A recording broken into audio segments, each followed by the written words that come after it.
en este interín en el que no estuvimos. Se cortó la luz, volvió la luz, se cortó internet, volvió internet. De hecho, nos dicen que se cortó la luz en el subte, que hay gente que estaba viajando a sus lugares de trabajo y tuvo que evacuar, tuvo que salir. No es la primera vez que pasa. Hoy en el día, a la mañana, la línea A funcionó con interrupciones, la B funcionó con interrupciones y la E también. Así que desde aquí, nuestro más profundo deseo de que pasen un mal día los gerentes y dueños de Edesur y Edenor, que son los responsables de la pésima gestión eléctrica, sumado por supuesto a las autoridades encargadas de la planificación en nuestro país. Son las 12:57, de a poquito vamos a ir levantando todo. Esperemos que se esté escuchando bien esto del otro lado. Acá le estamos poniendo la mejor de las ondas. Se cortó la luz, te dije, pero nos podés seguir mandando mensajes 11 3200 0530. No tengo la compu para leerlos, así que te pido, si te mandás un audio, la verdad la rompes. La Feli tuvo un compromiso que salir, así que la estamos reemplazando en esta horita que nos queda en esto que es Bonavita en 530. Mientras estábamos saludando a Roberto Feletti, fue que se cayó la transmisión, así que nos quedamos comprometidos en seguir hablando del tema de la economía. Saben que la negociación con el fondo es uno de los ejes centrales que tiene Javier Milei y Toto Caputo en la cabeza. El gran debate se vincula con la ley aprobada que obliga al gobierno que los endeudamientos externos tengan que pasar por el Congreso. Bueno, por supuesto, como en toda ley hay interpretaciones. En algún momento Javier Milei intentó sugerir que no era necesario que pasase por el Congreso porque no se trataba de un endeudamiento externo directo, un argumento un poco frágil, y ahora Toto Caputo estaría intentando que el Congreso le firme una especie de hoja en blanco, de tabla rasa, en donde la pueda completar a gusto y piacere cuando cierre definitivamente un acuerdo con el Fondo Monetario Internacional. Vamos a ver qué sucede. Por lo pronto lo que se comenta es que los apoyos parlamentarios del bloque del PRO y de los radicales con peluca, de aquellos militantes del Partido Centenario alineados con Javier Milei, estarían garantizados. Veremos qué pasa, sobre todo con la oposición y los bloques dialoguistas, que han sido básicamente los que le garantizaron la gobernabilidad a Javier Milei de la ley bases a esta parte. Nos vamos a meter en un rato también con lo que tiene que ver con la inflación. La verdad, venimos sosteniéndolo aquí. El mecanismo con el que se mide la inflación en este país deja mucho que desear. Muy por debajo está la ponderación de la vivienda, de lo que representa finalmente en los salarios de los trabajadores, y nos vamos a detener en el precio de los medicamentos, lo que es básicamente una política de genocidio por goteo, ¿no? Encarecer el precio de los medicamentos para gente que tiene algún tipo de padecimiento, de enfermedad preexistente y que va al mostrador de la farmacia y muchas veces se encuentra con que el aumento en los productos que necesita hace casi imposible poder acceder a los mismos. 11 3200 0530 es el teléfono de la radio. Como estoy sin compu, gracias a Edesur, a Edenor, a las compañías de electricidad, te pido que te mandes un audio, que le pongas voz a tus palabras y nos comprometemos a estar reproduciendo esos mensajes que nos vayas mandando. Cuando volvamos de la pausa, vamos a hablar de medicamentos, vamos a hablar de lo que viene sucediendo en el mundo, de Donald Trump, de lo que pasó en el Parlamento serbio, que se tiraron con de todo, bengalas, tiros, pirotecnia adentro del hemiciclo parlamentario, y si llegamos también te voy a contar de todo lo que tiene que ver con el año lectivo en las universidades. Se espera que haya una primera medida de fuerza. Ahora nos vamos a meter con ese tema, pero te contaba que tenemos que hablar de los valores de los medicamentos, de los aumentos de precio de los medicamentos, mientras el gobierno promociona una estabilidad, por lo menos inflacionaria. Cuando vas a la farmacia, cuando pedís algún medicamento, la realidad parece ser otra. Para hablar del tema estamos en contacto con Pedro Busetti, que es presidente de Defensa de Usuarios y Consumidores de UCO. Hola Pedro, ¿cómo estás? Jair Sibel te saluda desde la Radio de las Madres. ¿Qué tal? ¿Cómo estás? Buen día. Bien, acá lidiando con la pésima provisión del sistema eléctrico en nuestro país y vimos que también sacaron algo al respecto. Hace 10 minutos se nos cortó la electricidad acá, pero hay gente que tiene un prolongado corte desde hace varias horas en muchos lugares del AMBA. Arranquemos por ahí, Pedro. ¿Qué pasa con el sistema eléctrico en nuestro país y qué pasa con los usuarios que somos perjudicados por los cortes de energía? La semana pasada, el martes 25 y el jueves 27, hubo 2 audiencias públicas. En la primera se trató el tema del transporte eléctrico y la segunda, la distribución eléctrica. En ambas audiencias nosotros participamos como ADEUCO y reclamamos, dado que el propio gobierno declaró la emergencia energética a principio de su gestión a través del DNU 55 de 2023, que impulse, que realice las obras de ampliación del sistema eléctrico que el propio gobierno dice que están prácticamente colapsadas. Situación que es comprobada, que todos los sectores involucrados en el sistema eléctrico lo reconocen. Para ello, el gobierno tiene que cumplir la resolución 507 del año 2023, dictada por la Secretaría de Energía de aquel momento, que estaba a cargo de Flavia Rollón. Ese fue un programa, fue un plan de realización de obras de ampliación del transporte en todo el país que iban a resolver la situación que hoy se vuelve a manifestar en la ciudad de Buenos Aires a través del apagón por la salida de servicio de 2 fuentes de energía. Lamentablemente, el gobierno nacional, a pesar de haber declarado la emergencia energética, durante el año 2024 y hasta la fecha, no hizo absolutamente nada.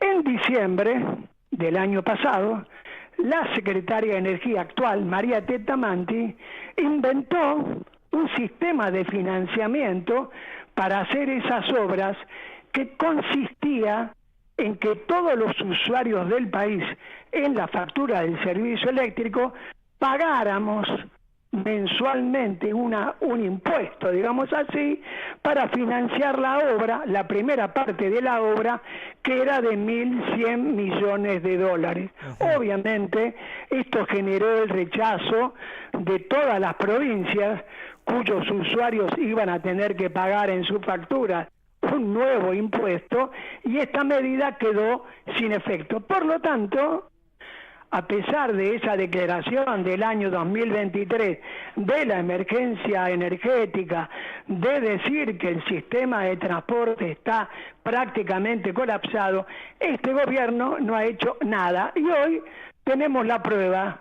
Pedro. Todavía, a pesar de que Edesur dice que ya resolvió el problema, hay numerosos barrios de la ciudad de Buenos Aires y del Gran Buenos Aires que están sin energía eléctrica por esta imprevisión del gobierno nacional, que debió haber realizado esas obras que ya estaban programadas. Pero claro, si el presidente de la Nación suspendió toda la obra pública para hacer el ajuste que estamos soportando todos los argentinos, era probable, y hoy se concretó, que nuevamente tenemos un problema de fondo, ya no de las empresas distribuidoras, sino un problema de fondo que tiene que ver con el transporte y que afectó la generación eléctrica y la distribución eléctrica.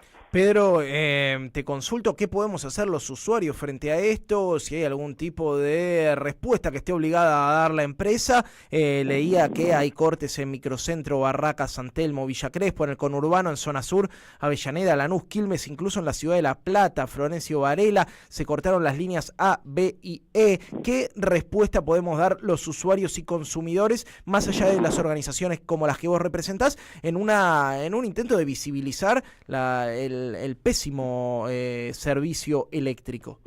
Sin duda que el primer paso que tenemos que hacer los usuarios es hacer el reclamo.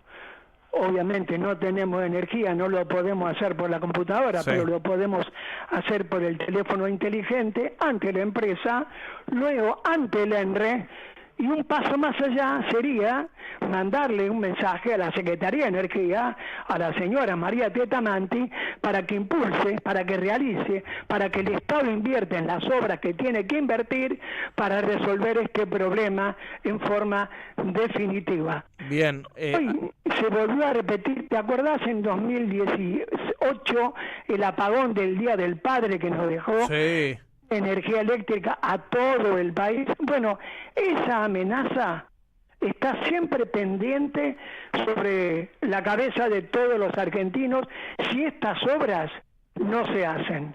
Pedro, volvemos al tema original por el que te llamamos. Obviamente la coyuntura a veces nos atraviesa, que tiene que ver con el precio de los medicamentos, mientras el gobierno vende una estabilización inflacionaria. Cuando uno va al mostrador de la farmacia, ¿qué es lo que se encuentra? Bueno, la inflación del año 2024, la inflación anual fue del 114% anual. Los medicamentos aumentaron más del 200% en ese mismo periodo. Hay un dato muy elocuente que publica la Confederación Farmacéutica Argentina, obviamente representante de las empresas, que dice que durante el año 2024 se vendieron 60 millones menos de unidades en las farmacias. Wow.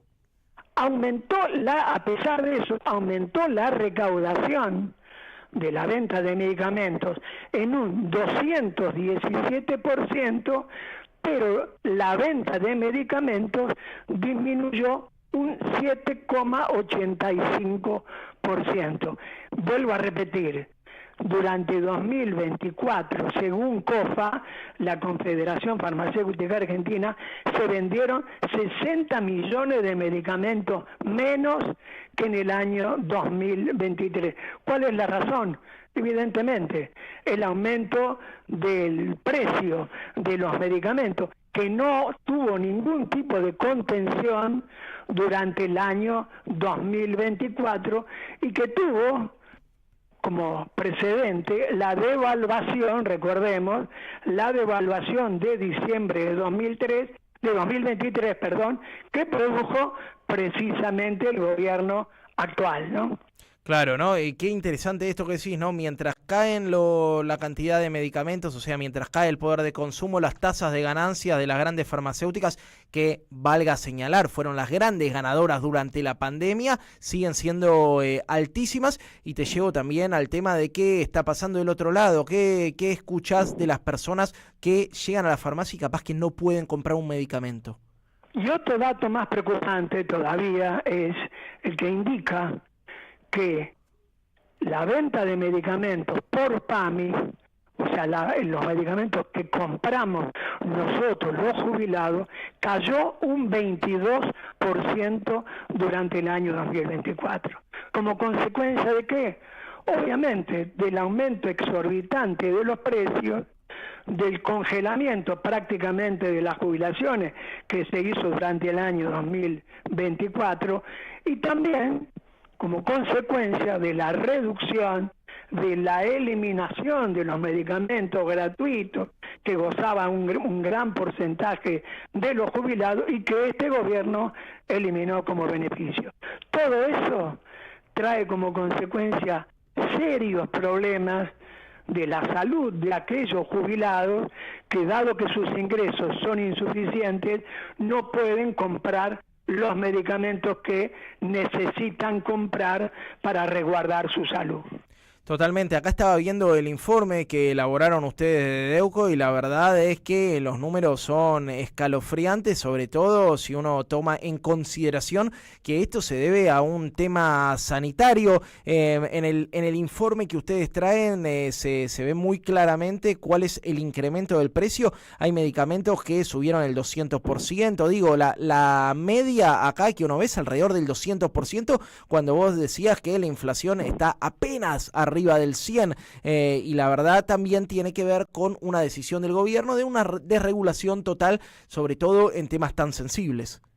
El propio gobierno, en la página web del Ministerio de Salud de la Nación, publica, de ahí sacamos la información, los precios de 214 productos medicinales del año 2023 y del año 2024. De esa comparación, de esos 214 productos que abarcan 53 monodrogas, el aumento supera el 200%. Y son medicamentos que fundamentalmente son consumidos por jubilados.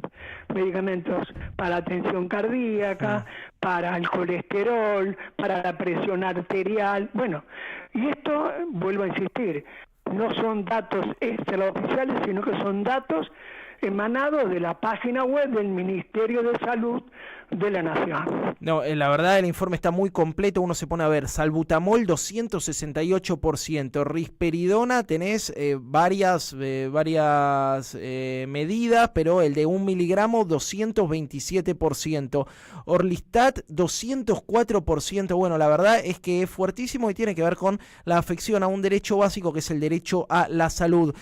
Pedro, muchísimas gracias por esta comunicación, siempre muy claro, y si la gente quiere comunicarse con Deuco o acceder a esta información, ¿cómo puede hacer? Que nos llame al 11 o nos mande un mensaje escrito al 11 40 44 67 99. Un mensaje escrito, ese es el WhatsApp de Deuco, y ahí con mucho gusto vamos a comunicarnos y a intercambiar opiniones con nuestros compatriotas. Hablábamos con Pedro Busetti, presidente de Defensa de Usuarios y Consumidores de Deuco, en este mediodía en Bonavita en 530. En AM 530